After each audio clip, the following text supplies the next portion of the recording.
Hello दोस्तों, आज पहुंच गए हम जाग देवता में और आपका शिक्षक समाज और प्रकृति के मेरे चैनल में आपका स्वागत है। और हम तीन लोग केदार सिंह रोहतान और जीत सिंह रावत ये ला रहे हैं महात्मा जी का सामान। हमने यहाँ पहुँचाया नीचे गांव शेर यहाँ, और ये पूरी सीनरी दिख रही है यहाँ। और ये जखोली गांव है ये, और लास्ट वो सिद्धसौड़ दिख रहा है, और नीचे ये अगस्त मुनि दिख रहा है, अगस्त मुनि बाईपास।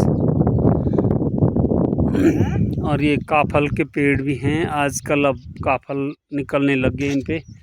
और ये हमारे महात्मा जी हैं। और महात्मा जी, एक छोटा शॉर्ट बाइट लेना चाहूँगा आपसे, तो आप को कैसा लगा यहाँ पे? बहुत सुंदर, इतना कि यहाँ दैवीय वातावरण है और यहाँ स्वाभाविक आनंद प्रकट होता है। जो असली तत्व सत्य है वही जाग देवता है, उसी को महेश्वर कहते हैं, उसी को परब्रह्म परमात्मा कहते हैं।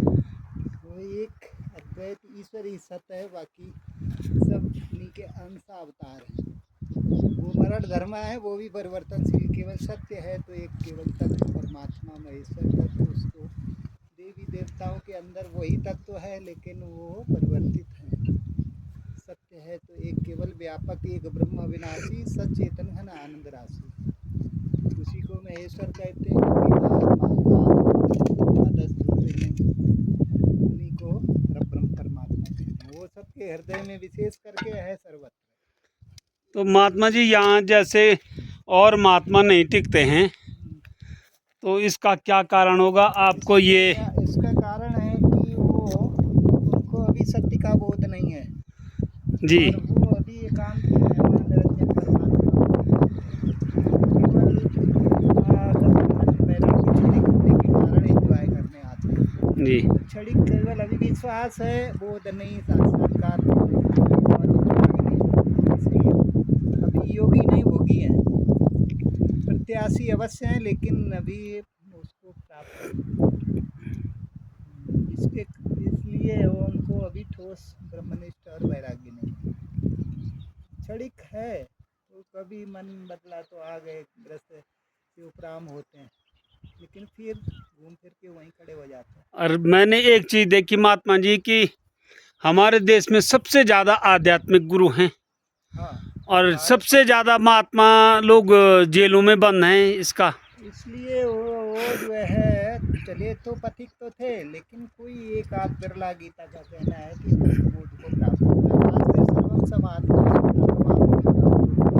दुर्लभ होता है ना, ये भेड़ चाल तोड़ो। एक क्लास में कितने विद्यार्थी बैठते, कोई भी सक्सेस होता है, 100% उसमें पास होता है।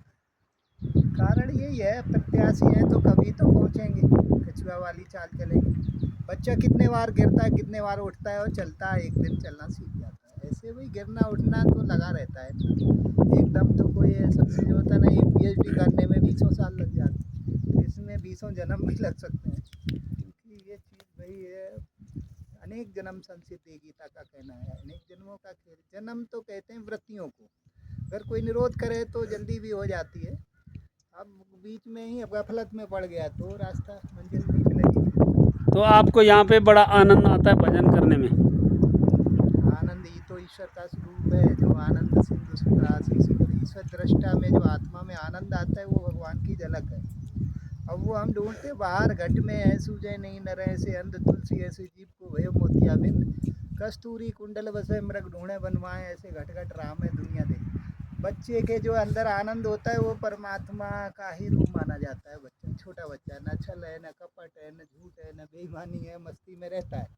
और जैसे बड़ा होता है, दुनिया के चकाचौंध में उलझ जाता है, तो फिर वो इंग्लैंड, अमेरिका, जापान सब जगह घूमता है, लेकिन वो सुख नहीं मिलता बचपन वाला। क्यों नहीं मिलता? हमारे अंदर जो मल विक्षेप आवरण है, प्रकृति का आवरण आ जाता है, तो वो क्षणिक तो कभी कभी अनुभूति होती है, स्पंदन होते हैं आनंद के, लेकिन वो एक रस नहीं रहते हैं।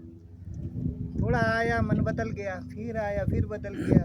कभी कभी घर से उपरामता भी आती बाल बच्चों से लेके सबसे, लेकिन वो स्थिर नहीं रहता है। वो स्थिर तब रहेगा जब ऐसा वातावरण मिले, संग मिले, बुद्धि में जो है एक रस हो, आनंद रहे, बुद्धि में एक रस सत्य का बोध रहे, और इसकी नश्वरता संसार की दिखाई दे कि संसार में सब स्वार्थी हैं, सब मतलबी हैं, सब में सबके अंदर दुख है, किसी को छोटा दुख, किसी को बड़ा दुख। दुखों का कोई कहना चाहिए पार नहीं है, ये तो अथाह समुद्र है। क्यों? क्योंकि ये है दुखालयम अशाश्वतम, इसके ये बोर्ड लगाया गीता में भगवान ने कि ये संसार जैसे भोजनालय, औषधालय, वस्त्रालय, ऐसे ये दुखालयम अशाश्वतम।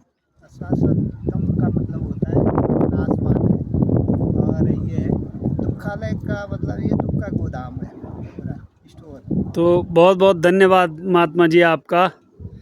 और आपके बदौलत आज हमने भी जाग देवता के दर्शन कर दिए हैं। ऐसी चोटी पे है जाग देवता, लगभग समुद्र तल से यहाँ की ऊंचाई होगी लगभग 1800 फीट करीब लगभग होगी। तो फिर आपसे फिर रूबरू होंगे। धन्यवाद।